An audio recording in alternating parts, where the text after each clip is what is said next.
Hi students, आज अपना topic है अतिव्यापन के प्रकार और साथ में हम पढ़ेंगे अतिव्यापन के आधार पर बॉन्ड के प्रकार। कल के सेशन में हमने पढ़ा था संयोजकता बंध सिद्धांत के बारे में और संयोजकता बंध सिद्धांत जिसको वैलेंस बॉन्ड थ्योरी या फिर वीबीटी बोलते हैं, उसमें यह पढ़ा था कि कोई भी सहसंयोजक बंध अर्थात कोवैलेंट बॉन्ड तभी बनता था जब अंतिम कक्षा के जो इलेक्ट्रॉन रहते थे वो अनपेयर हों, अर्थात उसमें सिंगल इलेक्ट्रॉन रहे। तो उसी के आधार पर क्या होता था, एक जो परमाणु अर्थात एटम रहता था उसका ऑर्बिटल दूसरे एटम के ऑर्बिटल से ओवरलैपिंग अर्थात अतिव्यापन करता था और सहसंयोजक बंध का निर्माण होता था। अब अतिव्यापन के आधार पर हम जो बंध होते हैं उनको मुख्य रूप से 3 प्रकार से बांट सकते हैं। पहला होता है सिग्मा बॉन्ड, दूसरा होता है पाई बॉन्ड और तीसरा होता है delta bond. Delta bond rare case में देखने को मिलेगा, बाकी सिग्मा और पाई मुख्य रूप से अधिकतर चीज़ों में देखने को मिलेगा। इसके बाद हम पढ़ेंगे इस बंध के बाद कि ओवरलैपिंग कितने तरीके से हो सकता है जिसके आधार पर सिग्मा बंध, पाई बंध और जो डेल्टा बंध है वो बनेगा। तो सबसे पहले देखते हैं अतिव्यापन के आधार पर बंध अर्थात जो बॉन्ड है उनको हम ओवरलैपिंग के आधार पर बांट सकते हैं 3 प्रकार से। अतिव्यापन कल हमने पढ़ा था, अतिव्यापन मतलब होता है एक ऑर्बिटल का दूसरे ऑर्बिटल से मिलने के बाद अपने एरिया को शेयर करना, जिससे क्या होगा, दोनों बॉन्ड का निर्माण करेंगे और स्टेबल होंगे। तो सबसे पहले है सिग्मा बॉन्ड। सिग्मा बॉन्ड में होता क्या है, सबसे पहले सिग्मा बॉन्ड में होगा क्या कि जो आधे भरे एटॉमिक ऑर्बिटल है अर्थात परमाणु कक्षक है, दूसरे आधे भरे परमाणु कक्षक से जब अपने अक्ष के सीध में अतिव्यापन करेंगे, अर्थात एक दूसरे का जो नाभिकीय अक्ष हो रहता है उसमें यदि सीध में अतिव्यापन करेंगे तब उस टाइप का जो बंध बनेगा वो सिग्मा बंध बनेगा। जैसे जब आधे भरे परमाणु कक्षक अर्थात एटॉमिक ऑर्बिटल अपने अंतर्नाभिकीय अक्ष के साथ अतिव्यापन करें। अब अंतर्नाभिकीय अक्ष किसको कहते हैं, तो ये देखिए, जैसे मैं मान लो किसी एक परमाणु को 1s लिया ये, या दूसरे परमाणु को 1s लिया, 2s भी ले सकते हैं, कोई जरूरी नहीं है। तो इसका अंतर्नाभिकीय अक्ष चूंकि एस है तो कभी किसी को भी ले सकते हैं, लेकिन एक सीध में हमने लिखा है तो इसका अंतर्नाभिकीय अक्ष ये है। अंतर्नाभिकीय अक्ष समझ रहे हैं, मतलब एक का नाभिक और दूसरे का नाभिक उनके बीच का जो डिस्टेंस है उसको लेके मैं यदि एक लाइन खींचूं तो उस लाइन को हम बोल रहे हैं अंतर्नाभिकीय अक्ष। ये एक दूसरे के साथ सीध में रहे और इनके बीच में यदि बंध का निर्माण हो जाए अर्थात बॉन्ड बन जाए तो इस टाइप से इनके बीच में बॉन्ड बनेगा और ये हो जाएगा हमारा अक्ष। और इस अंतर्नाभिकीय अक्ष के साथ जो बॉन्ड बनेगा इस बॉन्ड को हम बोलेंगे सिग्मा बॉन्ड। तो उम्मीद है ये चीज़ आपने समझ लिया होगा। और ये बॉन्ड जो बनेगा वो हमेशा मजबूत बनेगा, क्यों? क्योंकि वो लोग सीध में बन रहे हैं हमेशा। ये तो एस के केस में था। इसी प्रकार पी लूँ तो पी का क्या है, ये वाला जो पॉइंट है ये है नोड, और नोड हमने पढ़ा है परमाणु संरचना वाले चैप्टर में जहाँ इलेक्ट्रॉन पाए जाने की संभावना नहीं होती। और ये वाला जो पोर्शन है जो फूला हुआ है इसको कहते हैं लोब, यहाँ पे इलेक्ट्रॉन पाए जाते हैं। तो एक का यदि इनका मैं अंतर्नाभिकीय अक्ष बनाऊँ अर्थात इंटरन्यूक्लियर डिस्टेंस, तो कैसे बनेगा, इस तरीके से बनेगा। और इनको आपस में मैं यदि जोड़ूँ तो आपस में जोड़ूँ तो कैसे हो जाएगा, ये इस तरीके से बन जाएगा। तो यहाँ पे जो ये बॉन्ड बनेगा इसको हम बोलेंगे सिग्मा बॉन्ड। क्यों? क्योंकि ये अक्ष के सीध में बन रहा है और इसी को इस टाइप का जो अतिव्यापन रहेगा उसी को समाक्ष अतिव्यापन भी बोलेंगे। ठीक है, समाक्ष मतलब अक्ष के साथ, ठीक, समाक्ष अतिव्यापन, जिसको एक्सियल या को एक्सियल ओवरलैपिंग कहते हैं, जो कि हम ओवरलैपिंग अर्थात अतिव्यापन के प्रकार के अंतर्गत पढ़ने वाले हैं। अब ये तो सामान्य हो गया सिग्मा बंध के लिए कि सिग्मा बंध को हम कैसे डिफाइन कर सकते हैं। कुल मिला के एक परमाणु का जो अंतर्नाभिकीय अक्ष है दूसरे परमाणु को, वो यदि सीधे सीधे मिलते हैं एक दूसरे के अक्ष के साथ तब उस टाइप का जो बंध बनता है उसको बोलते हैं सिग्मा बंध। और कंडीशन क्या है हम जानते हैं पहले ही, संयोजकता बंध सिद्धांत का कंडीशन है कि अंतिम कक्षा या संयोजी कक्षा जिसको वैलेंस शेल कहते हैं उनके जो ऑर्बिटल है वो दूसरे ऑर्बिटल से मिले और उसमें सिंगल इलेक्ट्रॉन हो अर्थात अनपेयर अर्थात अयुग्मित इलेक्ट्रॉन, तभी उनके बीच में बंध बनेगा। अब दूसरा है पाई बॉन्ड। पाई बॉन्ड में भी यही होगा, आधे भरे कक्षक अर्थात आधे भरे एटॉमिक ऑर्बिटल एक परमाणु के दूसरे परमाणु से अतिव्यापन करेंगे, लेकिन इसका खासियत है ये इसमें तो इस तरीके से होता था सीधे, लेकिन पाई बंध में क्या होगा, ऐसे करेंगे। अब सीधे रहते थे तो ये अक्ष इनके जुड़ जाते थे जिससे बंध मजबूत बनता था, जैसे जो चैन बनता है उस टाइप का स्ट्रक्चर, ठीक। लेकिन पाई बंध में क्या होगा, ये ऐसे होंगे। अब ऐसे में क्या है, ये ऐसे हल्का किनारे से चिपके रहेंगे और ये इजीली अलग भी किए जा सकते हैं। इस प्रकार का जो बंध बनेगा उसको बोलेंगे पाई बॉन्ड। अब सिग्मा बंध तो हमेशा सिंगल बनेगा, मतलब जितने भी सिंगल बॉन्ड रहते हैं वो सब सिग्मा बंध रहते हैं। लेकिन पाई बंध के केस में क्या होगा, एक दो डबल बॉन्ड ट्रिपल बॉन्ड ऐसे आना स्टार्ट करेंगे। तो उसमें क्या है, डबल बॉन्ड या ट्रिपल बॉन्ड में जो बंध बनेंगे वो कुछ बंध पाई बनेंगे और कुछ बंध सिग्मा बनेंगे, जिसको हम ओवरलैपिंग का प्रकार था अतिव्यापन के प्रकार में डिटेल से और पढ़ेंगे। अब पाई बंध के केस में देखिए, मैं एक पी ले लिया और दूसरा पी ले लिया। अब एक पी दूसरे पी से जब जुड़ेगा तो इनका अंतर्नाभिकीय अक्ष तो ये है, तो ये अंतर्नाभिकीय अक्ष को बिना टच किए हुए कैसे जुड़ेंगे, ये हो गया। उसके बाद ये ऐसे साइड से, तो इनके बीच में चूंकि ये सिर्फ साइड से जुड़ रहे हैं, तो साइड से जुड़ रहे हैं तो इन्हीं बंद को बोलेंगे हम लोग पाई बॉन्ड। उम्मीद है चीज़ आपने समझ ली होगा कैसे हो। ये पी के केस में था, इसी प्रकार डी के केस में भी बन सकता है। डी के केस में कैसे बना सकते हैं, ये देखिए डी का होता है डबल डम्बल आकार का, तो इसको थोड़ा सा अच्छा बना लेंगे। तो इसमें क्या होगा, ये वाला जो डी है और ये वाला, ये साइड से ऐसे जुड़ जाएंगे, अर्थात इस तरीके से, मतलब ये वाला जो इंड है, या फिर ऐसा बोल सकते हैं ये इंड इसके इंड से और ये वाला इंड ऐसे, तो दूर दूर में यदि हम डी को ऐसा माने, ये उंगली को मैं यदि पूरा डी का हिस्सा बना लूँ, ये लोब बना दूँ दूसरा, ये पहला दूसरा ये तीसरा लोब हो जाएगा, चौथा, वैसे पहला दूसरा ये वाला तीसरा और ये चौथा, क्योंकि डी का आकार क्या होता था डबल डमरू का, तो ये वाला इंड हो गया, ये वाला इंड और ये वाला इंड, ऐसे एक दूसरे से यदि इस तरीके से क्या करें टच करें तो क्या बनेगा, ये वाला पाई बॉन्ड बनेगा। तो उम्मीद है चीज़ भी आपने समझ लिया होगा। इसमें भी क्या है, साइड से ही जुड़ रहे हैं, सीधे सीधे नहीं जुड़ते हैं, सीधे में तो ये सब जुड़ेंगे, ये और ये यदि जुड़े तो सीधा हो जाएगा। ठीक है, तो उम्मीद है चीज़ आपने समझ लिया होगा। इसको और डिटेल में हम लोग ओवरलैपिंग वाले में पढ़ने वाले हैं। अब तीसरा होता है डेल्टा बॉन्ड, ये रेयर केस में देखने को मिलता है। अब इनमें देखिए यहाँ तो जो लोब रहते थे वो मिलते थे साइड से, इसमें 2 लोब हो गया, इसमें भी 2 लोब, एक परमाणु का 2 दूसरे का 2, लेकिन जो डेल्टा बॉन्ड रहता है ये सिर्फ डी वाले केस में देखने को मिलता है, और वो भी बहुत रेयर में। इसका एक कंपाउंड खोजा गया था Re2Cl8 2-, Re2 मतलब होता है रेनियम। ठीक है, तो रेनियम का कंपाउंड में देखने को मिला था, और रेनियम इसका परमाणु क्रमांक होता है 75। ठीक है, तो ये एक रेनियम दूसरे रेनियम से डेल्टा बॉन्ड के द्वारा जुड़ता है। अब ये कैसे जुड़ रहे हैं, इसमें ये चारों लोग कैसे, ये वाला जो ये लोग इससे जुड़ता है, ये वाला लोग इससे, उसी प्रकार ये लोग इससे जुड़ता है, और ये वाला लोग इससे, इस प्रकार यहाँ 4 बंध बनता है। और 4 बंध में एक डेल्टा बनता है और 2 पाई बनते हैं और एक सिग्मा बंध बनता है। ठीक है, मतलब ऐसा एक रेनियम दूसरे रेनियम से इस तरीके से जुड़ता है, ये वाला बन गया डेल्टा और ये दोनों बन गया पाई और ये बनता है सिग्मा। तो उम्मीद है चीज़ आपने समझ लिया होगा कि हम डेल्टा बॉन्ड किसको कहेंगे, और कहने का अर्थ है कि जब एक परमाणु के चारों लोब, अर्थात एक पर एटॉमिक ऑर्बिटल के चारों लोब मतलब इनमें जो इलेक्ट्रॉन पाए जाते हैं, नोड इनका ये बीच वाला पॉइंट कहलाता है, जो भी स्ट्रक्चर जिसको हमने परमाणु संरचना अर्थात एटॉमिक स्ट्रक्चर वाले यूनिट में पढ़ा है। तो एक एटॉमिक ऑर्बिटल के 4 लोब दूसरे एटॉमिक ऑर्बिटल के चारों लोब से यदि इंटरेक्ट करे, वो भी साइड से, तो उस टाइप का जो साइड से नहीं, ये सीधे सीधे, अर्थात ये जो 4 हैं ये सीधा इसके ऊपर में आ गए हैं। तो इस तरीके से यदि जब जुड़ेंगे तो उस टाइप का जो बंड बनेगा वो बंद बनेगा डेल्टा टाइप का। तो उम्मीद है चीज़ आपने समझ लिया होगा। इसको नोट करिए पहले, फिर हम पढ़ते हैं कि ओवरलैपिंग कितने तरीके से हो सकते हैं, और कि ओवरलैपिंग अर्थात अतिव्यापन कितने तरीके से हो सकते हैं, और उस अतिव्यापन के बाद उनमें ये सिग्मा, पाई और ये डेल्टा, ये अलग अलग बॉन्ड को समझेंगे। अभी तक हमने पढ़ा बंध के प्रकार किसके आधार पर, अतिव्यापन के आधार पर, सिग्मा, पाई और डेल्टा। अब हम पढ़ रहे हैं कि जो अतिव्यापन होता है उसके आधार पर सिग्मा, पाई और डेल्टा का बंध का निर्माण कैसे होता है उसके बारे में। देखिए अतिव्यापन जो हमने कल भी पढ़ा था कि एक एटॉमिक ऑर्बिटल जब दूसरे एटॉमिक ऑर्बिटल के नज़दीक आए, जैसे मान लो मैं इसको एक ऑर्बिटल बोल देता हूँ दूसरा, तो एक दूसरे से ऐसा एरिया का शेयरिंग करें, अर्थात एक दूसरे में क्या हो जाए, पूरा मिक्स हो जाए। मिक्स होने से क्या होगा, इनके बीच में बॉन्ड का निर्माण हो जाएगा जिससे एक अणु बन जाएगा। ठीक है, तो उसको बोलते हैं अतिव्यापन। अब चूंकि ये सारा चीज़ हम पढ़ रहे हैं संयोजकता बंध सिद्धांत के अंतर्गत अर्थात वैलेंस बॉन्ड थ्योरी के अंतर्गत, उस थ्योरी का सबसे महत्वपूर्ण बिंदु ये है कि उसमें हमेशा अंतिम कक्षा के एक सिंगल इलेक्ट्रॉन पार्टिसिपेट करते हैं, उस प्रकार उनमें क्या होता है, बॉन्ड बनता है अर्थात बंध बनता है। उसी के आधार पर हम ये ओवरलैपिंग का कॉन्सेप्ट पढ़ रहे हैं।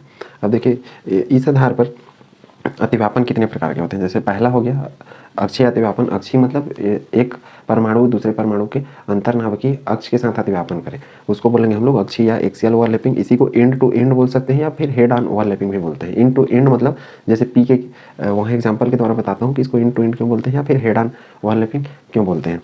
ठीक है, इस टाइप का जो ओवरलैपिंग अर्थात अतिव्यापन है अक्षीय टाइप का, इसमें होगा क्या कि जो परमाणु कक्षक है वो अपने सिरों से जुड़ेंगे। सिरों से मतलब इस टाइप से ऐसे। इसमें दोनों परमाणु कक्षक अंतर्नाभिकीय अक्ष मतलब होता है इंटरन्यूक्लियर डिस्टेंस, अर्थात दो परमाणु आपस में अर्थात जो परमाणु के ऑर्बिटल यदि जुड़ते हैं तो एक परमाणु का नाभिक और दूसरे परमाणु के नाभिक के बीच से यदि हम अक्ष निकालें तो वो अक्ष भी एक दूसरे के साथ जुड़ेंगे और उसी अक्ष पे क्या होंगे, इलेक्ट्रॉन अधिक मात्रा में रहेंगे। इस कारण ये जो अक्षीय अतिव्यापन होगा उससे जो बंध बनेगा वह बंध बनेगा सिग्मा बंध, और यह बंध रहेगा पाई और डेल्टा की अपेक्षा मजबूत। अर्थात यदि क्वेश्चन आता है पाई बंध की अपेक्षा सिग्मा बंध मजबूत होता है या अर्थात प्रबल होता है, क्यों करके तो आपको बताना पड़ेगा कि ये सिरों पर अतिव्यापन होता है इनका, और दूसरा ये अंतर्नाभिकीय अक्ष अर्थात इंटरन्यूक्लियर डिस्टेंस के द्वारा अतिव्यापन करते हैं, मतलब उस पर अतिव्यापन करते हैं। इस कारण जो इलेक्ट्रॉन होता है उनके अंतर्नाभिकीय अक्ष पर अधिक होता है, इस कारण ये जो बंध होता है मजबूत होता है। इसको आप ऐसा समझिए कि जो साइकिल का चैन होता है या फिर मोटर गाड़ी का, वो चैन इस तरीके से ऐसे यदि बंधे रहते हैं इस तरीके से, वो उसी प्रकार का इसमें भी होता है, मतलब इस टाइप से बोल सकते हैं, ऐसा लॉक टाइप का, तो इसमें भी वैसा ही बनता है। तो ये उम्मीद है यहाँ तक का कॉन्सेप्ट आपको समझ में आ गया होगा। अब इस आधार पर जो अक्षीय अतिव्यापन होता है उसको हम मुख्य रूप से 3 भाग में बांट सकते हैं। पहला इसमें है ए से अतिव्यापन। अब इसका अर्थ क्या है? इसका अर्थ है कि जब किसी अणु का निर्माण होगा, जैसे एग्जाम्पल के तौर पर H2 अणु, और H2 में क्या होता है, एक हाइड्रोजन में 1s और दूसरे हाइड्रोजन में 1s, तो ए से अतिव्यापन होगा। जैसे मैं मान लो 1s लिखा और उसी प्रकार ये लिखा फिर 1s, अब दोनों के एक इलेक्ट्रॉन, अब ये इसका नाभिक ये इसका नाभिक, ठीक है। तो 1s जब आपस में मिलेंगे तो ये इस टाइप से मिलेंगे, ये नाभिक हो गया, ये नाभिक हो गया। चूंकि ये नाभिक है तो इसको मैं ऐसा अक्ष का यदि रूप दे दूं तो इसको हम लोग क्या बोल रहे हैं, अंतर्नाभिकीय अक्ष बोल रहे हैं। और ये जब आपस में मिलेंगे तो इस टाइप से ऐसा लॉक टाइप का बनेंगे। तो इसी अंतर्नाभिकीय अक्ष पे ये अतिव्यापन हो रहा है, अर्थात एक ऑर्बिटल दूसरे ऑर्बिटल को अपना एरिया शेयर कर रहा है, अर्थात इस प्रकार से इनमें बंध होना है। और ये बंध बनने के बाद ये किसका निर्माण हो रहा है, H2 अणु का। अब इसको दूसरे तरीके से दिखा सकते हैं, यहाँ पे इलेक्ट्रॉन को दिखा सकते थे और यहाँ भी इलेक्ट्रॉन को, इस तरीके से इनको दो, मतलब या फिर ऐसे इस एरिया को ऐसा छाया के रूप में दिखा दो, यहाँ पे अतिव्यापन हो रहा है और यहाँ पे बॉन्ड का निर्माण हो रहा है। तो उम्मीद है चीज़ आपने समझ लिया होगा। ए से अतिव्यापन का अर्थ होगा एक परमाणु का अंतिम कक्षा का एस वाला जो ऑर्बिटल रहेगा वो, और उसी प्रकार दूसरे परमाणु का अंतिम कक्षा का एस वाला ऑर्बिटल रहेगा। जब भी रहेंगे उनके बीच में ऐसे अतिव्यापन होगा और यहाँ पे किस बंध का निर्माण होगा, यहाँ पे होगा सिग्मा बंध का निर्माण। तो उम्मीद है ये चीज़ आपने अच्छे से समझ लिया होगा। अब दूसरा एग्जाम्पल है AsP अतिव्यापन। अब AsP में भी किसका निर्माण होगा, सिग्मा बंध का। जैसे कि मैं यहाँ पे बताया कि हमेशा सिग्मा बंध बनता है जो कि पाई और डेल्टा से मजबूत होता है। क्यों मजबूत होता है, इसके कारण अंतर्नाभिकीय अक्ष पर अतिव्यापन करते हैं उस तरीके से, और दूसरा इनके सिरों पर अतिव्यापन होता है इस वजह से। AsP अतिव्यापन का अर्थ है कि एक परमाणु अर्थात एक एटम का S ऑर्बिटल और दूसरा जो एटम आएगा उसका P ऑर्बिटल आपस में जोड़े। अब P में क्या ऐसा है, P में हमने पढ़ा था कि P के 3 प्रकार होते हैं, तो उसको थोड़ा सा ध्यान देंगे कि P के जो 3 प्रकार होते हैं उसमें हमने अभी तक ये पढ़ा है कि ये PX वाला होता है, ये PY और ये PZ। लेकिन मुख्य रूप से जो Z रहता है PZ, इसको प्रायः 99% केस में जो ये PY मैं लिखा हूँ इस जगह पे लिखा जाता है, अर्थात ऐसा PX PZ और ये PY। और जब P का साइज बनाया जाता है अर्थात आकार, तो जो Z रहता है इसके लिए ऐसा दिया जाता है और ये माना जाता है कि सीधे अक्ष में रहेगा। ठीक है, तो उम्मीद है चीज़ आपने समझ लिया होगा। तो इसमें ऐसा ही है, एक का S और दूसरे का PZ। ठीक है, ये क्लियर हुआ। तो इसका एग्जांपल मैं ले रहा हूँ हाइड्रोजन फ्लोराइड को। अब इसमें कैसे होगा, उम्मीद है ये चीज़ आपने समझ लिया होगा। अब एग्जांपल यहाँ पे देखिए कि एस, अब हाइड्रोजन का एस होगा तो एस कैसा बनेगा, ऐसे, और ये हो गया अपना नाभिक और ये हाइड्रोजन का 1s। अब फ्लोरीन का मैं यदि इलेक्ट्रॉनिक विन्यास लिखूँ तो फ्लोरीन का इलेक्ट्रॉनिक विन्यास यदि लिखूँगा तो इसका परमाणु क्रमांक होता है 9, 1s² 2s², 2p5। अब p5 में ये देखिए 1 2 3 ये 4 और ये वाला अपना हो जाएगा 5। क्यों, क्योंकि ये है px और ये है py और ये क्या है, ये pz है। तो px के बाद py आता है, py के बाद क्या आता है, pz आता है। अब इसको हम यहाँ लास्ट में भी बना सकते थे, कोई दिक्कत नहीं। आपने चूंकि बीच वाले को pz लिया जाता है इसलिए मैं यहाँ पे बना दिया हूँ, मतलब ऐसा कुछ px और ये py हो जाएगा और ये हो जाएगा pz। लेकिन जो z रहता है वो अतिव्यापन करता है, ऐसा माना जाता है। तो z जब अतिव्यापन करेगा तो z का हम आकार ऐसा लिखते हैं, ये होता है वास्तव में pz। यहाँ p का अर्थ है pz से, और pz जब अतिव्यापन करेगा, देखिए ये इसका अक्ष हो गया और इसका अक्ष कैसे बनेगा, ये इसका ऐसे अक्ष बनेगा, क्योंकि ये तो नोड है। ठीक है, नोड मतलब जिसमें इलेक्ट्रॉन नहीं पाए जाते, और ये सब लोब हैं इनमें इलेक्ट्रॉन पाए जाते हैं। तो ये जो फ्लोरीन रहेगा इसका ये जो p वाला pz है स्पेशली, इसको आप ऐसा ही समझ सकते हो जैसे हम पहले भी पढ़ते थे px py pz। लेकिन याद रखने के लिए समझिए कि जो सिग्मा बंध जब भी बनेगा तो pz वाले के साथ बनेगा। एस जब pz से जुड़ेगा तब सिग्मा बंध का निर्माण होगा, बाकी एक्स वाई बाकी चीज़ों से जुड़ेंगे तब हमेशा पाई बंध ही बनेगा। ठीक है, जिसको हम पाई वाले में सेक्शन में पढ़ेंगे। तो ये जो pz का एक इलेक्ट्रॉन है सिंगल, ये 1s से जब जुड़ेगा तो ये क्या हो जाएगा, ये 1s और ये इस तरीके से। तो इनके बीच में ये देखिए, मैं इसको बिंदु संरचना बना देता हूँ। तो ये वाला जो बंध बन रहा है ये सिग्मा बंध है, और इस प्रकार का जो अतिव्यापन है उसको क्या अतिव्यापन बोल रहे हैं, एसपी अतिव्यापन। तो उम्मीद है चीज़ आपने समझ लिया होगा कि एस एस अतिव्यापन में हमेशा सिग्मा बनेगा, मतलब एक परमाणु का एस कक्षक दूसरे परमाणु के एस कक्षक अर्थात एस ऑर्बिटल से। वैसे एक परमाणु का एस ऑर्बिटल दूसरे किससे, पी जेड से, यहाँ एस पी का में जो पी है वो उसका अर्थ है पी जेड, तो ये याद रखेंगे, ठीक है, ये कंडीशन है इनके। तीसरा है पी पी अतिव्यापन। अब यहाँ पी पी अतिव्यापन का अर्थ है कि एक परमाणु का पी जेड दूसरे परमाणु के पी जेड से जुड़ेगा, तब जो अतिव्यापन होगा उसको बोलेंगे पी पी अतिव्यापन। जैसे मैं ऑक्सीजन का एग्जाम्पल लेता हूँ, या फिर इसको ले लेते हैं फ्लोरीन को, इसकी अपेक्षा ज़्यादा सरल है क्योंकि अभी पाई बंद मैं बताया नहीं हूँ, इस वजह से।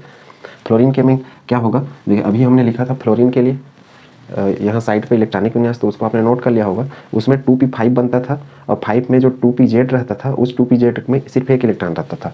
तो वही जो जेड वाला है वो क्या करेगा, ये इस तरीके से एक जेड और दूसरा इस तरीके से। अब इसका ये तो नोड हो गया और अंतर्नाभिकीय अक्ष ये हो जाएगा, और ये नोड ये अंतर्नाभिकीय अक्ष इस तरीके से। अब जब ये आपस में जुड़ेंगे, अर्थात पी जेड ये और पी जेड ये किसका, हम ये फ्लोरीन के लिए पढ़ रहे हैं, अर्थात एक परमाणु का पी जेड और दूसरे परमाणु का पी जेड, ये कंडीशन है, इसको याद रखेंगे। पी एक्स पी वाई कभी नहीं बनाएंगे क्योंकि उनके स्ट्रक्चर ऐसे खड़ी होते हैं और जेड को ऐसा माना जाता है हमेशा, ठीक है। तो इस तरीके से ये अपने एरिया का शेयरिंग करेंगे ऐसे। तो इसके बीच में जो बंध बन रहा है वो बंध क्या है, सिग्मा बंध। इस तरीके से किसका निर्माण हो जाएगा, F2 का निर्माण हो जाएगा। ये तो एक एक सिंगल F का है फ्लोरीन का, और ये पूरा कॉन्सेप्ट किस पे बेस्ड है, संयोजकता बंध सिद्धांत पे बेस्ड है।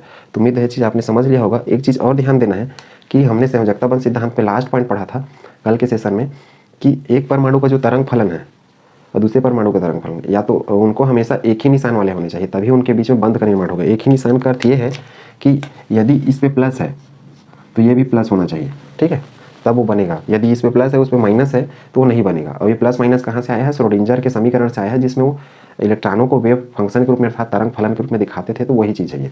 अब इसमें देखिए ये वाला यदि प्लस है और ये यदि प्लस नहीं हुआ, माइनस हुआ, तो इनके बीच में बंध नहीं होगा, अर्थात इससे जो जुड़ने वाला है उसको प्लस होना चाहिए। या फिर ये माइनस है तो इससे जो जुड़ने वाला रहेगा इसको भी माइनस होना चाहिए, अर्थात दोनों एक निशान वाले होने चाहिए। जैसे मैं मान लो इसमें प्लस बना देता हूँ और इसमें माइनस, तो ये भी प्लस वाला ही इसके साथ जुड़ेगा, माइनस वाला नहीं जुड़ेगा। और ये माइनस है, ये माइनस वाला माइनस के साथ जुड़ेगा, अर्थात दोनों तरीके से बन सकता है। ये माइनस इसके साथ जुड़ सकता है तो भी ऐसे ही बनेगा, प्लस वाला है तो ऐसे में जोड़ ही दिया। मतलब जरूरी नहीं है हर कंडीशन में प्लस प्लस ही जुड़े, माइनस माइनस भी जुड़ सकते हैं और बंध का निर्माण हो सकता है, ठीक है। और ये प्लस माइनस नहीं दिखाएंगे तो भी चलेगा, लेकिन समझने के लिए दिखाएं वो ज़्यादा अच्छा है। तो उम्मीद है यहाँ तक का कॉन्सेप्ट आपको समझ में आ गया होगा। इसको पहले नोट करिए।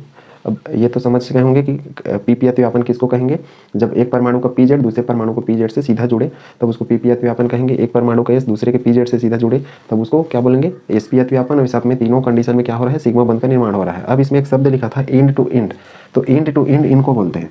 ये अंतिम सिरा है पी का, तो ये इसके लिए इसको एंड टू एंड अतिव्यापन बोल देते हैं। या फिर head on overlapping. Head on overlapping का अर्थ है कि एक दूसरे का जो सिरा है, ये वाला पोर्शन है, वो एक दूसरे से जुड़ते हैं, इसलिए इसको हेड ऑन भी बोल देते हैं। और अक्षीय अतिव्यापन या एक्सियल क्यों बोलते हैं, तो समझ गए होंगे। ये इनका अंतर्नाभिकीय अक्ष अर्थात इंटरन्यूक्लियर डिस्टेंस जो होता है, इसके सीध में एक दूसरे से जुड़ते हैं। जैसे ये जो डॉट डॉट लगाया हूँ, ये अंतर्नाभिकीय अक्ष है, अर्थात एक नाभिक, एक परमाणु का नाभिक दूसरे परमाणु के नाभिक को एक अक्ष के माध्यम से हम जोड़ रहे हैं, मतलब एक लाइन खींच रहे हैं सीधा रेखा, तो उसको हम बोल रहे हैं अक्ष का नाम। इसको नोट करिए। उसके बाद इसमें 3 रेयर केस में लिखाता हूँ, उसमें भी सिग्मा बंध का निर्माण होता है, लेकिन वो बहुत कम पढ़े जाते हैं, वो एग्जाम कंपटीशन एग्जाम के पर्पज से इंपॉर्टेंट है। पहले ये नोट करें। पहला जो अक्षीय अतिव्यापन पढ़ रहे थे अर्थात एक्सियल ओवरलैपिंग, उसके बाद उसके कुछ रेयर केस देख रहे हैं। जैसे इन केसेस में भी सिग्मा बॉन्ड का निर्माण होता है। जैसे पी जेड हो गया, पी जेड मतलब कोई भी जो परमाणु है अर्थात एटम है, उसका पी जेड ऑर्बिटल, और पी जेड को हम कैसे दिखाए थे, इस तरीके से। और डी जेड स्क्वायर को हम कैसे दिखाते थे, हम दिखाते थे डी जेड स्क्वायर को इस तरीके से, ऐसे बनता था और यहाँ पे ऐसा कुछ रहता था और ये ऐसे रहता था। ये यदि ऐसा हो जाए मतलब इस तरीके से, तो इनके केस में भी सिग्मा बंध का निर्माण होगा। तो ये याद रखना है, इसको हम ऐसा भी लिख सकते हैं, पी जेड और डी जेड स्क्वायर डेस ऐसा करके, ठीक है। तो उम्मीद है ये चीज़ आपने समझ लिया होगा। दूसरा है एस और D X square Y square. तो एस मतलब होता है ऐसा 1s 2s जो भी है, मतलब गोलाकार, और D X square Y square, D X square Y square को हम कैसे दिखाते थे, हम लोग इस तरीके से इसको दिखाते थे, मतलब ऐसा,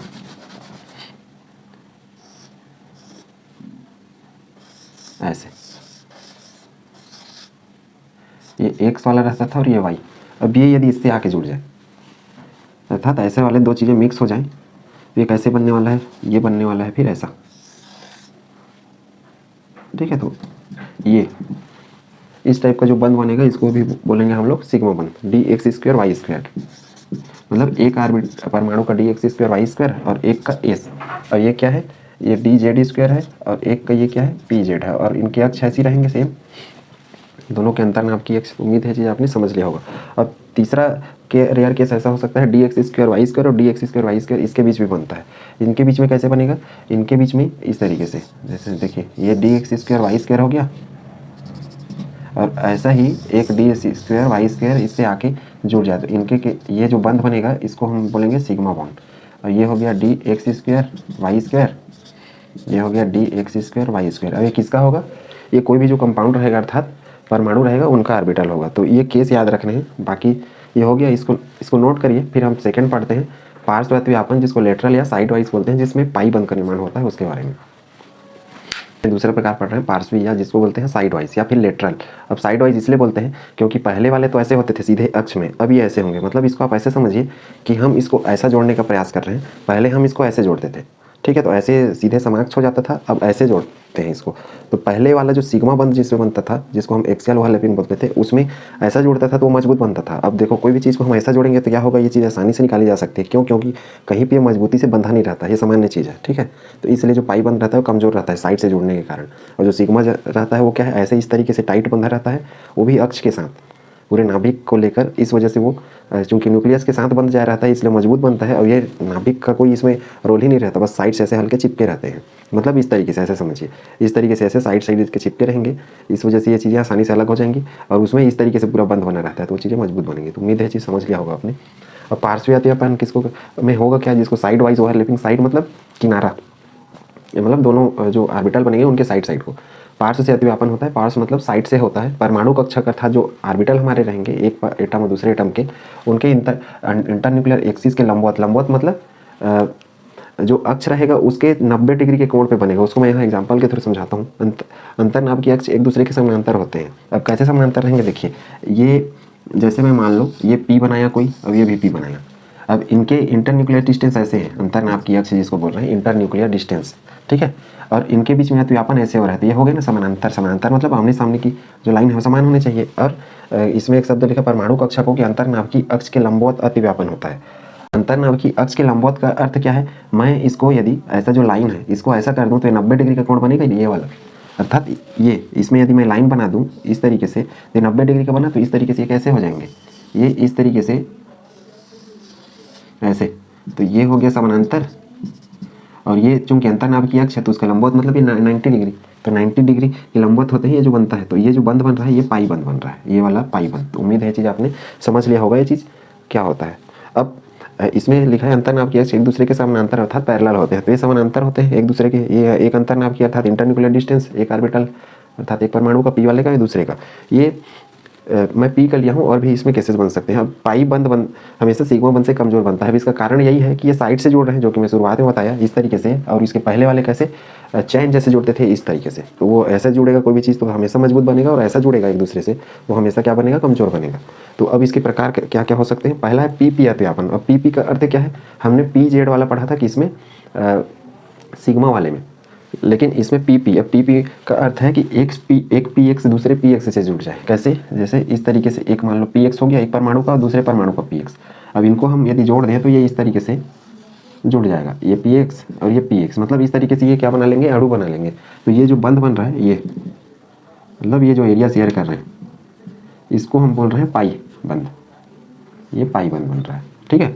और ये हो जाएगा PX PY, इसी प्रकार PX और PX। और इसमें एक और खासियत है कि हमेशा मैं बताया कि इनके साइन एक समान होने चाहिए। साइन कैसे एक समान होंगे, देखिए ये प्लस वाला तो ये भी प्लस वाला, ये माइनस तो ये माइनस।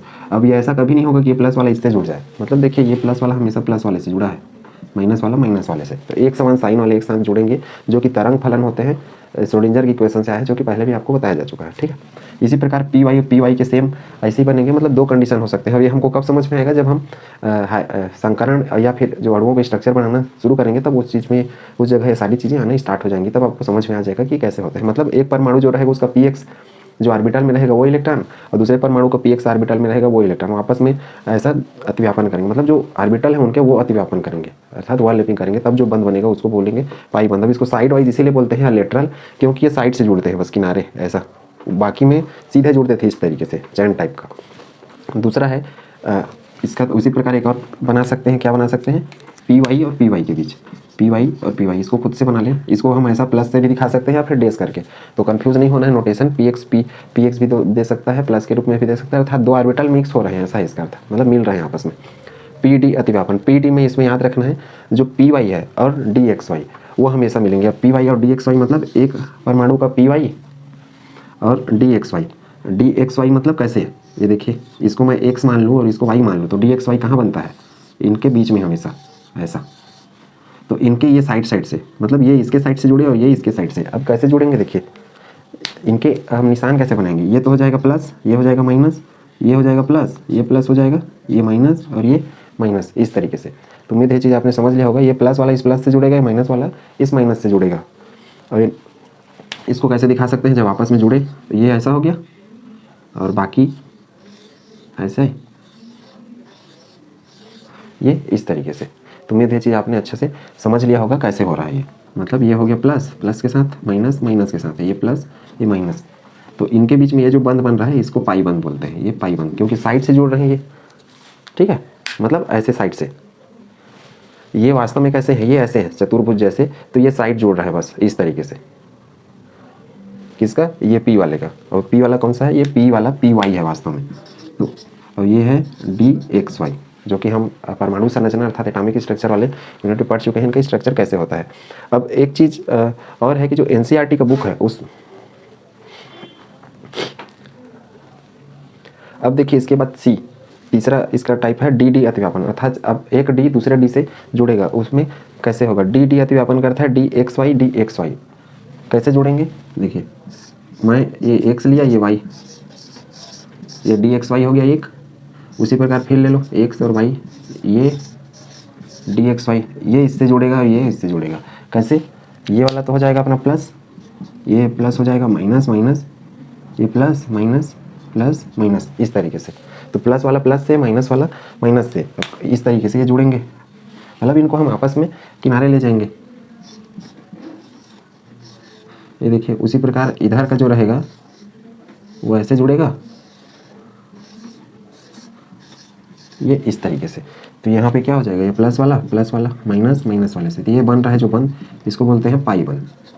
ये साइड से जुड़ते हैं, मतलब ऐसे जो हैं इस टाइप से। तो इनके जो लोब हैं वो ऐसे जुड़ रहे हैं वास्तव में, ऐसे इस टाइप से, साइड से, पूरे ऐसे नहीं जुड़ रहे हैं। अब ये पहला कंडीशन हो गया जिसमें पाई बनता है। टू लोब इंटरेक्शन इसको बोलते हैं। टू लोब क्यों बोलते हैं, क्योंकि इसमें दो लोब आपस में जुड़ रहे हैं, ठीक है, इसलिए इसको टू लोब इंटरेक्शन बोलते हैं। किसके, डी की, ये स्पेशली डी केस में मिलता है। इसको नोट करिए। फिर इसमें जो डेल्टा बंध बनता है पाई के बाद, हमने डेल्टा बंध भी पढ़ा था बॉन्ड, उसके बारे में पढ़ेंगे, इसको नोट कर ले पहले, और ये वाली चीज़ें भी नोट करें जल्दी से। यहाँ तक का कॉन्सेप्ट आपने अच्छे से समझ लिया होगा।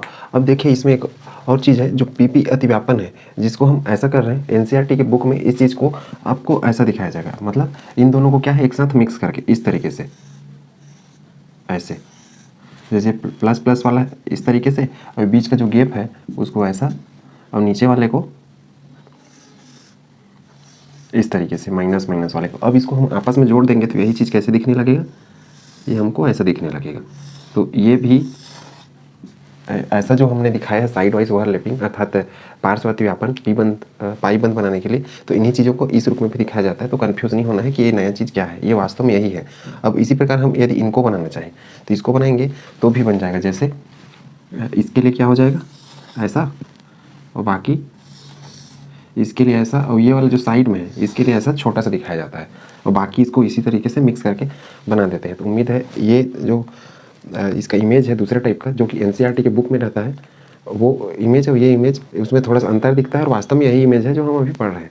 अब ध्यान देने वाली इसमें बात ये है कि जो पीपी अतिव्यापन होता है इसमें पाई बंध तो बनेगा, पी एक्स एक साथ मिलेंगे तब पाई बंध बनेगा, पी वाई मिलेंगे तो पाई बंध बनेगा। अर्थात एक परमाणु का पी वाई ऑर्बिटल दूसरे परमाणु के पी वाई ऑर्बिटल से जाके मिलेगा, अर्थात उनके बीच जब ओवरलैपिंग होगा तो भी पाई बंध बनेगा। जैसे यहाँ पी एक्स के साथ, लेकिन पी एक्स और पी वाई के बीच कभी नहीं बनेगा, ठीक है, मतलब अलग अलग में नहीं बनने वाला है पाई बंध।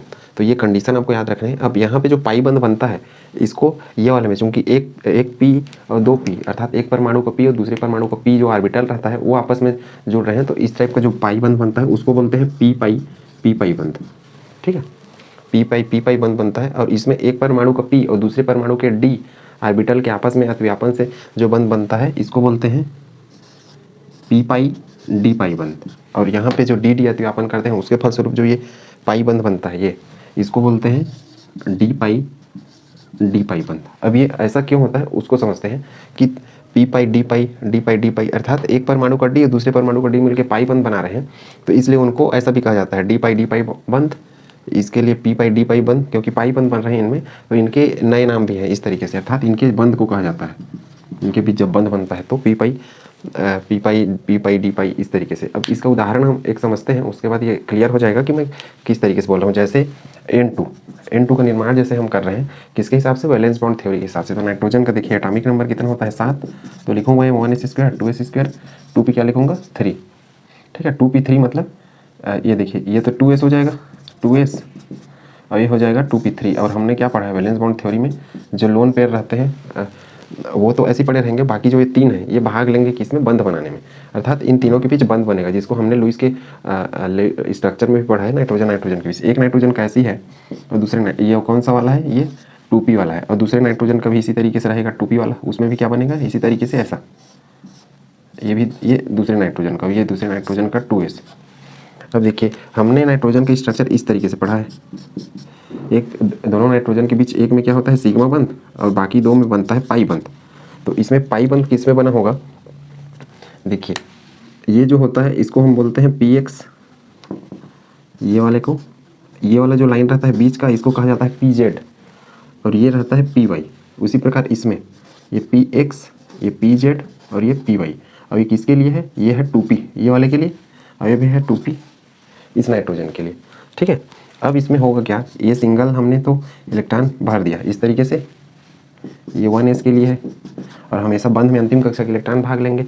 तो ये यहाँ पे जो 3 बनाए हूँ मैं ये तीनों के लिए, ये 3 इलेक्ट्रॉन और ये 3 इलेक्ट्रॉन, अर्थात ये जो 3 बंध बने हैं टोटल 6 इलेक्ट्रॉन से बने हैं। एक नाइट्रोजन का 3 इधर से और दूसरे नाइट्रोजन का 3 इधर से, बाकी जो ये एक्स्ट्रा बच गया इसको बोलते हैं लोन पेयर, जो बंध में भाग नहीं लेते। अब बाकी ये क्यों भाग नहीं ले रहा है 1s वाला, क्योंकि ये अंतिम कक्षा के इलेक्ट्रॉन नहीं है और अंतिम कक्षा के इलेक्ट्रॉन ही हमेशा बंध में भाग लेते हैं, तो ये लोन पेयर हो गया। अब देखिए इसमें हम इसमें क्या बनेगा, इसमें पी पाई टाइप का बंध बनेगा। कितना बनेगा, इसमें 2 बंध बनेगा। कैसे, देखिए ये px जब इस कहाँ गया, ये px होगा जिसको मैं py लिख लिया हूँ। ये जो px है इस px से जब मिलेगा तो देखिए हमने क्या लिखा है, px के बीच क्या बनेगा पाई बंध, तो इनके बीच में पाई बंध बनेगा इस px और इस px, और ये py के बीच में क्या बनेगा, इसमें भी पाई बंध बनेगा। और ये इस pz के बीच में क्या बनता है, pz के बीच में हमेशा बनता है सिग्मा बंध। तो उम्मीद है ये चीज़ आपने समझ लिया होगा।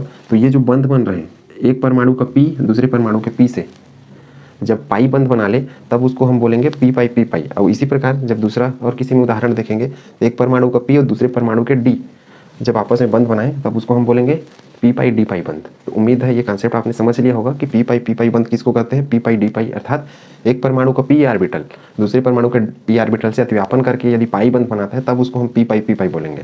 और सिग्मा बंध बनाएगा तब हम उसको ऐसा कुछ नहीं बोलेंगे, वो सीधा सिग्मा बंध कहलाएगा, ठीक है।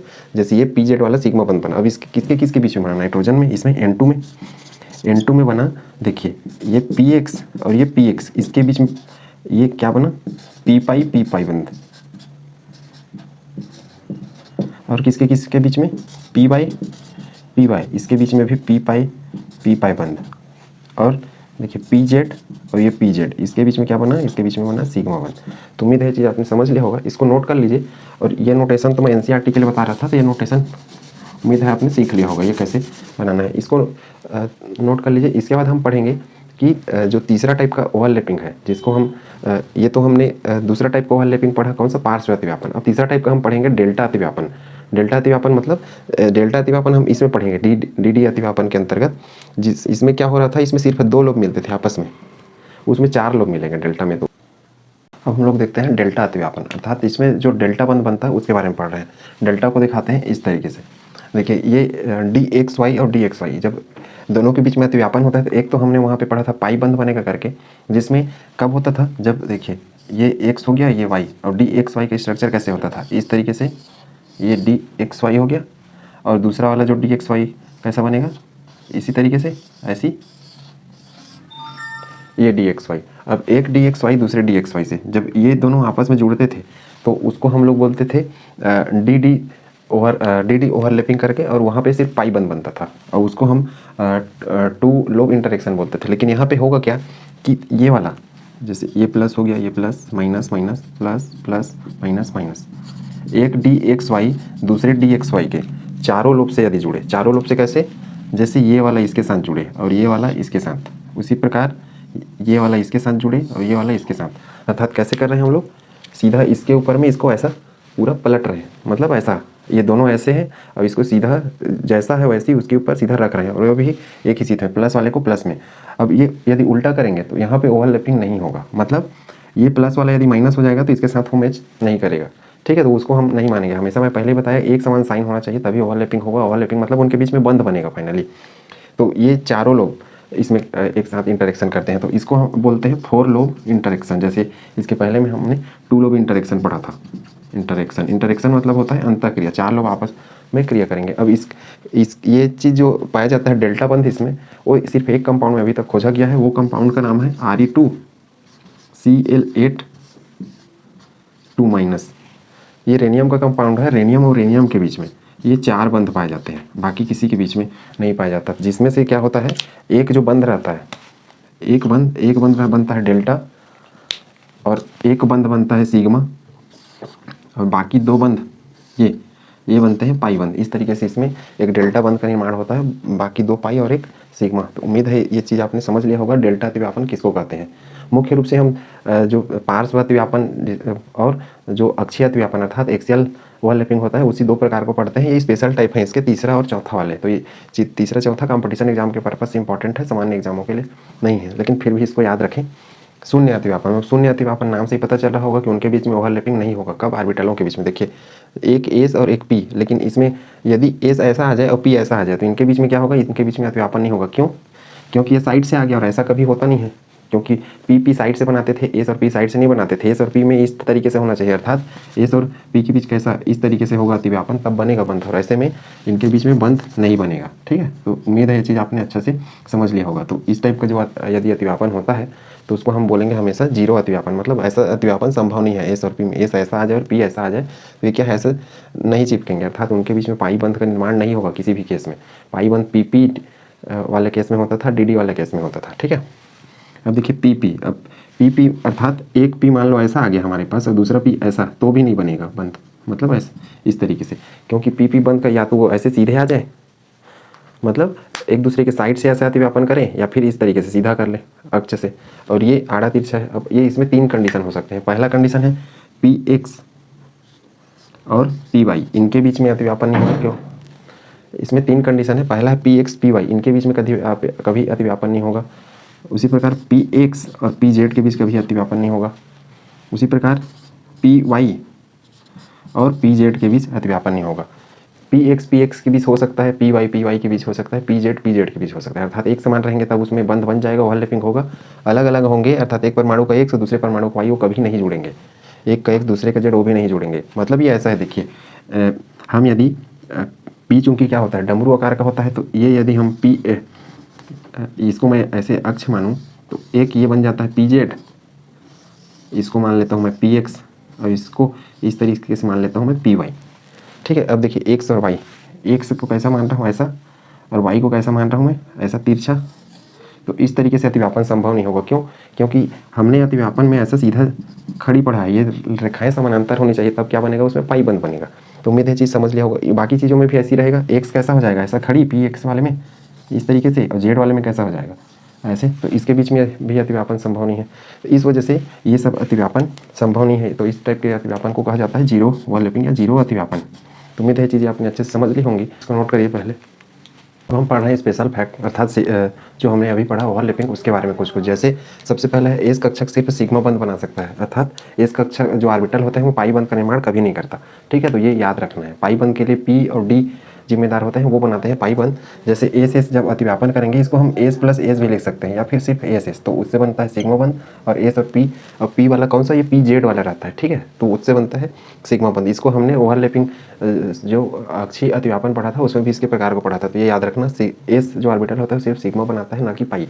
दूसरा है सिग्मा हमेशा पाई बंद से मजबूत होता है। तो इसका कारण ये है कि जो सिग्मा बंद रहता है, जैसे मैं इसको एस ले लिया हूँ, एस और ये पी जेड वाला, तो सिग्मा बंद मजबूत इसलिए बनता है क्योंकि दोनों एक दूसरे के अंतर्नाभ की अक्ष, ये जो अक्ष के सीध में बनते हैं, अर्थात ये दोनों के नाभिक एक दूसरे से जुड़ जाते हैं, जिस कारण क्या है वो बंद मजबूत बन जाता है। जैसे चैन की तरह इस तरीके से ऐसा जुड़ा रहता है। तो ये अंतर्नाभ की अक्ष से होते हुए पूरा ये बंद बना रहता है अच्छे से। और ये चूंकि ये यहाँ पे सिग्मा बन गया, अब यहाँ पे एक चूंकि साइड पे ऐसा जुड़ा हुआ है, मतलब इस तरीके से ऐसे साइड से जुड़े हुए हैं, मतलब एक ऑर्बिटल ये और दूसरा ऑर्बिटल ये ऐसा, तो इनको अलग करना बहुत आसान है, मतलब ऐसा टाइप का हल्का, बिना कहीं सिर्फ टच कर रहे हैं एक दूसरे को। और इनके जो अक्ष होते हैं वो क्या है, वो अक्ष ऐसे है इस तरीके से।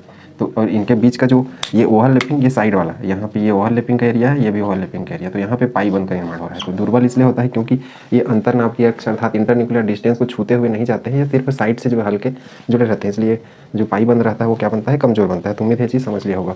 तीसरा इस पॉइंट को आपको याद रखना है कि पाई बंद यदि अलग अलग टाइप के आते हैं तो उनकी प्रबलता का क्रम क्या है। प्रबलता के लिए हम ऐसा करेंगे, प्रबलता मतलब मजबूती, अंतर्नाभ की अक्ष अर्थात इंटरन्यूक्लियर डिस्टेंस अधिक रहेगा, इसका अर्थ है कि पाई बंद की जो प्रबलता है वो कम रहेगी, अर्थात दूर दूर रहेंगे दो ऑर्बिटल और पाई बंद का निर्माण करेंगे। सामान्य सी बात है, दूर रहेगा तो क्या होगा, जो बंद बनेगा वो कमजोर बनेगा और वो आसानी से टूट जाएगा। तो वही है कि अंतर्नाभ की दूरी अगर ज़्यादा होता है तो इसका अर्थ है कि प्रबलता क्या हो जाएगा, कम हो जाएगा। और प्रबलता अधिक अर्थात अंतर्नाभ की दूरी क्या रहेगा, यदि प्रबलता अधिक तो अंतर्नाभ की दूरी क्या होगा, कम होगा, अर्थात पास में रहेंगे तो क्या होगा, उनके बीच का जो बंध रहेगा वो मजबूत रहेगा। जैसे जैसे दूर में रहेंगे ऑर्बिटल तो इनके बीच का जो बंध रहेगा वो कमजोर रहेगा, आसानी से तोड़े जा सकते हैं। कैसे, जैसे कोई छोटा डंडा है, इतना छोटे साइज़ का, इसको हम नहीं तोड़ सकते, बहुत मजबूत होता है, लेकिन उसी की जगह हम बहुत बड़ा डंडा ले लें या बड़े साइज़ का तो उसको आसानी से तोड़ सकते हैं। बस वैसा ही ये भी है। तो ये सीक्वेंस को याद रखेंगे, पी पाई वाला, पी पाई डी पाई पी पाई और पी पाई वाला। तो ये याद रखना है, कंपटीशन एग्जाम के पर्पज से इंपॉर्टेंट है।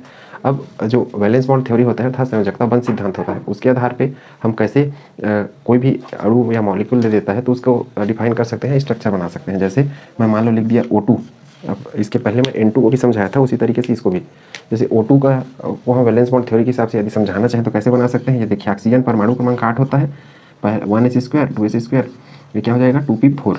अब ये हो जाएगा हमारा क्या, अंतिम कक्षा मतलब सबसे लास्ट वाला, तो इसी का हमको जरूरत पड़ेगा 2s, और ये क्या हो जाएगा 2p4, 1 2 3 और ये 4। अब देखिए इसमें होता क्या है, संयोजकता बंध सिद्धांत में अर्थात वैलेंस बॉन्ड थ्योरी में जो ये अयुग्मित इलेक्ट्रॉन होते हैं वो आपस में एक दूसरे से जुड़ते हैं और जुड़ के क्या करते हैं, बंध बनाते हैं। ठीक है, तो ये एक ऑक्सीजन का हो गया। इसी प्रकार दूसरा यदि मैं ऑक्सीजन लिखूँ तो उसके लिए भी ये होगा, ये 2s और ये इस तरीके से, ये 2 हो गया और ये। अब देखिए ये क्या है, ये 2p है, 2p, और इसमें से ये बंद कैसे बनेगा उसको पहले देखते हैं। ठीक है, अब इसमें 2p में कौन कौन सा px py z है वो उसको क्लियर कर देता हूँ। 2p में ये वाला जो लाइन है, ये px है, ये pz है और ये py है, ये px है, ये pz और ये py। ठीक है, तो ये याद रखेंगे, px py pz नहीं होता, z वाला बीच में रहता है हमेशा और y वाला सबसे लास्ट में रहता है। ऐसा पुराना प्रचलन है जिसको हम लोग भी वैसे ही मान के चल रहे हैं। ठीक, अब इनको मैं ऑर्बिटल के डायग्राम के हिसाब से बनाता हूँ कि कैसे इनके बीच अतिव्यापन होगा। ये तो हमारा लोन पेयर हो जाएगा एक एक, ठीक है, ऑक्सीजन के लिए, क्योंकि ये बंद में भाग नहीं लेंगे। बंद में क्या लेंगे, हमेशा अकेले जो इलेक्ट्रॉन रहते हैं सिंगल, उसके ऑर्बिटल भाग लेते हैं। हमने संयोजकता बंध सिद्धांत पढ़ा था कि अयुग्मित इलेक्ट्रॉन अर्थात अनपेयर इलेक्ट्रॉन हमेशा बंद बनाने में भाग लेंगे, जो पहला पॉइंट था संयोजकता बंध सिद्धांत का। तो उसी प्रकार ये देखिए, ये सिंगल और ये सिंगल इससे आपस से में जुड़ेंगे। वो कैसे जुड़ेंगे उसको देखते हैं।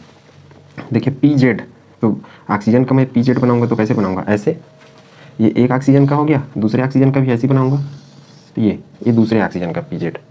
ठीक, अब pz एक इलेक्ट्रॉन इसका, एक इलेक्ट्रॉन इसका, तो एक ये और दूसरा ये।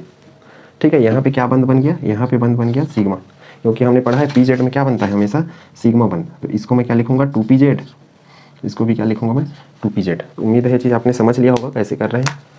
ठीक, ये ऑक्सीजन 1, ये ऑक्सीजन 2। अब उसी प्रकार देखिए py कैसे होगा, py को हम बनाते हैं ऐसा तिरछा, ये इस तरीके से,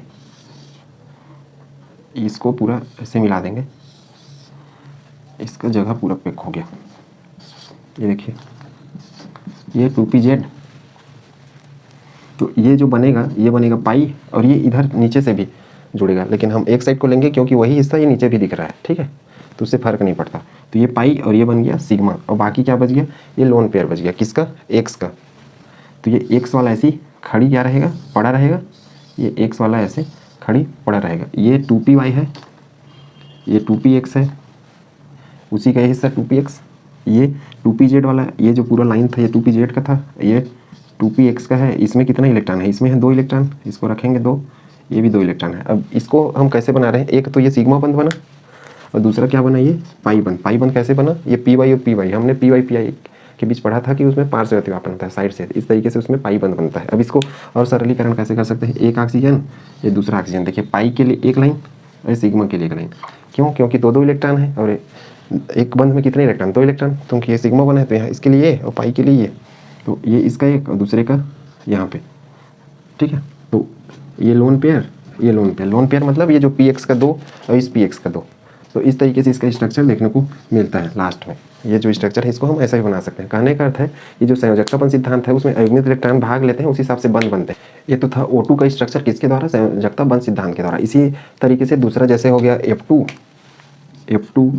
N2 H2, इन सब का स्ट्रक्चर बनाया जा सकता है। और NH3 हो गया, H2O होगा, ये सब के भी स्ट्रक्चर संयोजकतापन सिद्धांत की सहायता से बनाए जा सकते हैं। लेकिन NH3 H2O में थोड़ा बहुत कमी दिख सकता है। और ये जो संयोजकतापन सिद्धांत है इसमें कुछ कमी था, जैसे इसके द्वारा कोई भी जो अणु का स्ट्रक्चर बनता है उसमें अणु का जो बॉन्ड एंगल रहता है, अर्थात बंध कितने बंध के कोण के द्वारा जो परमाणु हैं वो फैले रहेंगे, उसको नहीं बताया जा सकता इसके द्वारा। दूसरा, इस सिद्धांत से हम ये नहीं पता कर सकते कि जो आकार बनने वाला है, सॉरी आकृति बनने वाला है किसका, जो अणु है उसका, तो वो आकृति इस सिद्धांत के द्वारा नहीं पता की जा सकती। बाकी सामान्य चीज़ें पता की जा सकती है, जैसे इसमें कितने सिग्मा और कितने पाई बंध बनने वाले हैं वो, जैसे इस ऑक्सीजन में एक सिग्मा एक पाई, ये हमको पता चल गया। कितने लोन पेयर बनते हैं, लोन पेयर अर्थात एकांकी इलेक्ट्रॉन युग्मज, वो हमको पता चल जाएगा ये, और कितने बॉन्ड पेयर बनते हैं वो पता चल जाएगा। और मुख्य रूप से किस टाइप का ओवरलैपिंग हो रहा है वो पता चलेगा, अर्थात SS हो रहा है कि PP हो रहा है कि DD हो रहा है, इस तरीके से, जिससे हमको सिग्मा और पाई बंध आसानी से पता चल जाएंगे। उम्मीद है चीज़ें आपको अच्छे से समझ में आ गई होंगी। इसको नोट कर लीजिए। इसके बाद हम नेक्स्ट जो सेशन रहेगा उसमें ये पढ़ेंगे कि हाइब्रिडाइजेशन और इसके कमी के बारे में पढ़ेंगे, अर्थात इसके में जो कमी था उसको दूर करने के लिए हम संकरण का जो कॉन्सेप्ट है उसको पढ़ेंगे। आज के लिए बस इतना ही, थैंक यू।